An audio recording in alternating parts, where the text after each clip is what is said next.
Hi friends, आप देख रहे हैं टैली और अकाउंट्स में रोहित आपके साथ। तो आज हम फिर से स्टडी करेंगे लेजर एंड ग्रुपिंग, यानी कि टैली में कौन सा लेजर किस ग्रुप में जाएगा।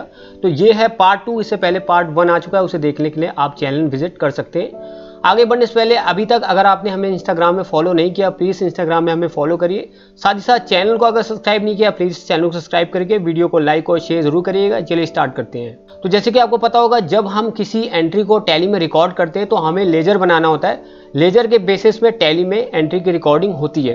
तो जब हम लेजर बनाते हैं तो आपको उसकी ग्रुपिंग पता होना चाहिए कि यानी कि कौन सा लेजर किस ग्रुप में यहाँ पे डालना है। ठीक है, तो हम यहाँ पे कुछ कॉमन यहाँ पे लेजर स्टडी करेंगे और जानते हैं कि कौन सा लेजर आपको किस ग्रुप में यहाँ पे डालना है। तो चलिए शुरू करते हैं। सबसे पहला तरह का यहाँ पे जो लेजर है वो है म्यूचुअल फंड। देखिए, म्यूचुअल फंड कुछ नहीं है, एक इन्वेस्टमेंट है जहाँ पे आपको हर महीने कुछ पैसे देने होते हैं, फिक्स अमाउंट देना होता है और इसके बदले आपको जो है यूनिट्स मिल जाते हैं। ठीक है, तो ये कुछ नहीं, इन्वेस्टमेंट है। तो अगर आपका कोई बिजनेस है जहाँ पे आपने किसी कंपनी की म्यूचुअल फंड खरीद रखे या इन्वेस्टमेंट कर रखा है इसमें, तो इस तरह का जो लेजर होता है इसको आपको डालना है इन्वेस्टमेंट ग्रुप में। ठीक है, ये चीज़ आपको ध्यान रखना है। म्यूचुअल फंड अगर आप बिजनेस में खरीदते हैं, आपकी कंपनी है, तो इसका जो लेजर होगा वो आपको डालना है इन्वेस्टमेंट ग्रुप में। इसके बाद जो नेक्स्ट तरह का लेजर है वो है परचेज का।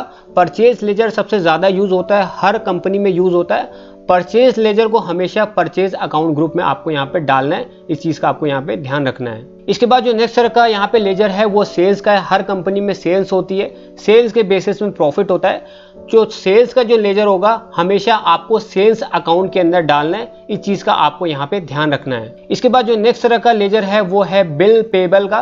देखिए, अगर आपने कोई सामान उधार में खरीद रखा है, जैसे आपकी कंपनी है या बहुत सी कंपनी ऐसी होती है जो उधार में सामान अक्सर खरीदती रहती है, तो जो भी सामान आपने खरीद रखा है उसके जो बिल है जो आपको फ्यूचर में पेमेंट करना है, यानी कि बिल पेबल। ठीक है, आपको बिल पे करना है किसका? जो सामान आपने उधार में खरीद रखा है। ठीक है, तो ऐसे सारे बिल को आपको डालना होगा करंट लायबिलिटीज ग्रुप में। ठीक है, ध्यान रखना, बिल पेबल यानी कि कोई सामान जो आपने उधार में खरीद रखा है जिसका बिल आपको फ्यूचर में पे करना है, इसको आपको डालना है करंट लायबिलिटीज ग्रुप में। इसके बाद जो नेक्स्ट तरह का लेजर है वो है बिल रिसीवेबल। देखिए, अगर आप सामान उधार में लोगों को बेचते हैं, कस्टमर को बेचते हैं और उस बिल के अगेंस्ट अगर आपको फ्यूचर में पैसा रिसीव होना है सन्डी डेटर्स में, तो ऐसे वो सारे जो बिल होते हैं उनको आपको यहाँ पे डालना है करंट एसेट ग्रुप में। ठीक है, फिर से रिपीट कर रहा हूँ, कोई ऐसा बिल जिसके अगेंस्ट आपको फ्यूचर में पैसा रिसीव होगा, इस तरह के जितने भी बिल्स होते हैं उनको आपको यहाँ पे डालना है करंट एसेट ग्रुप में। इसके बाद जो नेक्स्ट तरह का यहाँ पे लेजर है वो है बॉन्ड्स। तो बॉन्ड्स भी एक तरह का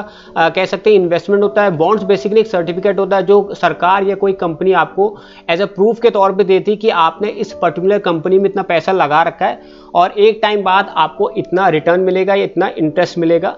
तो जो बॉन्ड्स होता है, ठीक है, ये भी एक तरह का इन्वेस्टमेंट होता है, लेकिन इसको आपको यहाँ पे डालना है करंट एसेट में। ठीक है, ध्यान रखना, बॉन्ड्स को आपको, ठीक है, ये जो बॉन्ड्स का लेजर आप बनाएंगे, अगर आप किसी कंपनी में बॉन्ड्स खरीदते हैं, किसी सरकारी बॉन्ड्स खरीदते हैं या किसी कंपनी में बॉन्ड्स पे पैसा लगाते हैं, तो उस कंडीशन में इसकी जो ग्रुपिंग होगी वो करंट एसेट यहाँ पे होगी। इसके बाद जो नेक्स्ट तरह का लेजर है वो है कैपिटल। तो कैपिटल तो आपको पता होगा कि जिस अमाउंट से बिजनेस को स्टार्ट किया जाता है, ठीक है, इन्वेस्टमेंट अमाउंट होता है, उसको हम कैपिटल कहते हैं।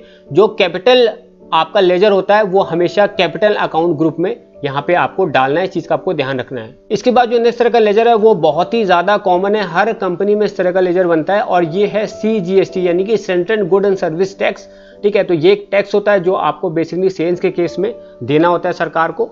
तो CGST जो लेजर होता है इसकी जो ग्रुपिंग होती है वो ड्यूटीज एंड टैक्सेस के अंदर होती है। तो इस चीज को आपको यहाँ पे ध्यान रखना है। इसके बाद जो नेक्स्ट तरह का लेजर है वो है कंज्यूम मटेरियल का।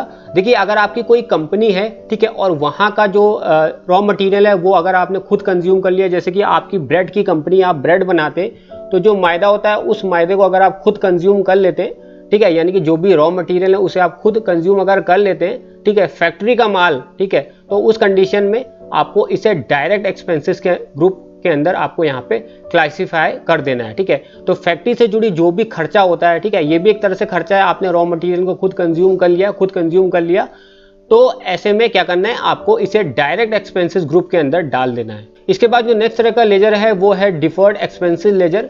तो डिफर्ड एक्सपेंसेस क्या होता है? देखिए, कोई ऐसा खर्चा जो आपने एडवांस में कर दिया लेकिन उसका जो रिटर्न है आपको फ्यूचर में मिलेगा। जैसे कि मान लीजिए आपने कोई LIC खरीदी, तो उसका जो प्रीमियम होता है आपने एडवांस में दे दिया, लेकिन उसका जो रिटर्न है आपको बाद में मिलेगा। तो इस तरह के जितने भी खर्चे होते हैं उन्हें डिफर्ड एक्सपेंसेस कहते हैं, ठीक है। तो इस तरह का अगर आपने कोई खर्चा किया, जैसे कि मान लीजिए अगर आपने अपनी कंपनी का या अपने रॉ मटेरियल का इंश्योरेंस करा रखा है, तो प्रीमियम आप एडवांस में देंगे, लेकिन इसका जो रिटर्न होगा आपको अगले साल मिलेगा।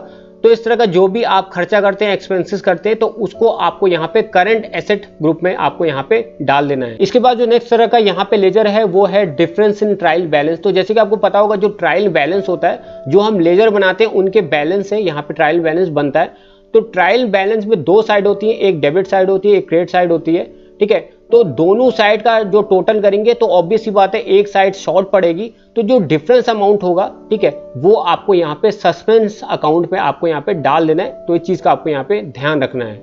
इसके बाद जो नेक्स्ट तरह का लेजर है वो है एक्सपोर्ट ड्यूटी।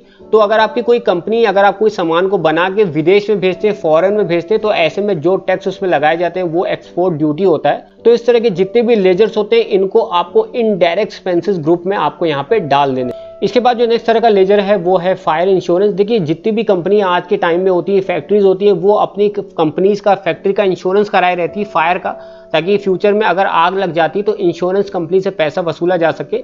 तो इस तरह के जितने भी लेजर्स होते हैं, ठीक है, ये ऑफिस से जुड़े होते हैं। तो फायर इंश्योरेंस जो लेजर है आपको इनडायरेक्ट एक्सपेंसेस ग्रुप के अंदर आपको यहाँ पे डाल देना है। इस चीज का आपको ध्यान रखना है। जो नेक्स्ट तरह का लेजर है ये भी बहुत ही कॉमन है, IGST यानी कि integrated good and service tax, ठीक है।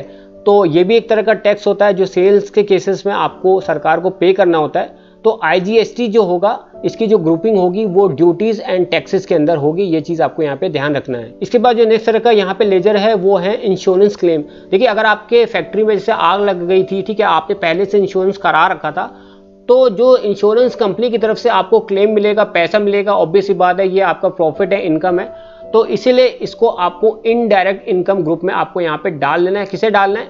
इंश्योरेंस क्लेम को, ठीक है। जो इंश्योरेंस कंपनी ने आपको पैसा दिया, ठीक है, उसे आपको इनडायरेक्ट इनकम ग्रुप में यहाँ पे डाल देना है। इसके बाद जो नेक्स्ट तरह का यहाँ पे लेजर है वो है इंश्योरेंस कंपनी। तो ऑब्वियस सी बात है जब आप अपनी कंपनी का इंश्योरेंस कराएंगे तो किसी न किसी कंपनी से कराएंगे।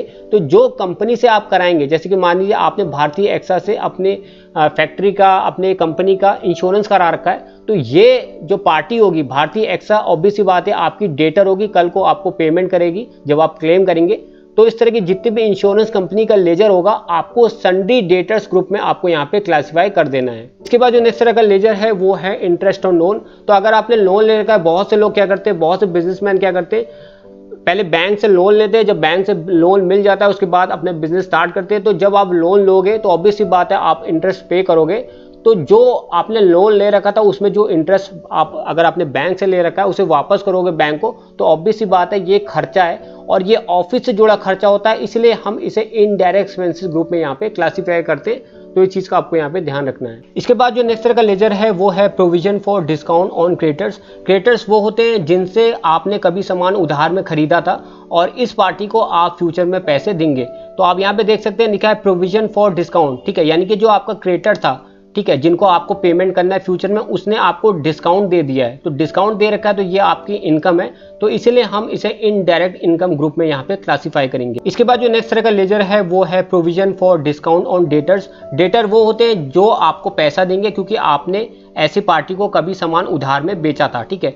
तो डेटर क्या करेंगे, आपको फ्यूचर में पैसा देंगे, लेकिन अगर इन डेटर्स को आप डिस्काउंट दे देते हैं तो ऑब्वियस सी बात है ये आपका एक खर्चा होगा, इसीलिए हम इसे इनडायरेक्ट एक्सपेंसेस ग्रुप में यहाँ पे क्लासिफाई करेंगे। इसके बाद जो नेक्स्ट तरह का लेजर है वो है रिटर्न आउटवर्ड। तो रिटर्न आउटवर्ड का जो दूसरा नाम होता है वो होता है परचेज रिटर्न, यानी कि पहले आपने परचेज किया था, अब यहाँ पे आप रिटर्न कर रहे हैं। तो जो परचेज रिटर्न होता है हमेशा आपको परचेज अकाउंट ग्रुप के अंदर हमेशा क्लासिफाई करना है। इसके बाद जो नेक्स्ट तरह का लेजर है वो है रिटर्न इनवर्ड। तो रिटर्न इनवर्ड का जो दूसरा नाम होता है वो होता है सेल्स रिटर्न, यानी कि पहले आपने कोई चीज सेल की थी, बाद में कस्टमर ने आपको वो चीज वापस कर दी, सेल्स रिटर्न हो रहा है। तो जो सेल्स रिटर्न होगा आपको हमेशा सेल्स अकाउंट ग्रुप के अंदर यहाँ पे क्लासिफाई करना है। उसके बाद जो नेक्स्ट तरह का लेजर है वो है सैलरी पेबल, यानी कि जो भी आपकी कंपनी है, फैक्ट्री है, वहां की जो भी एम्प्लॉइज है उनको सैलरी आपको देनी है फ्यूचर में।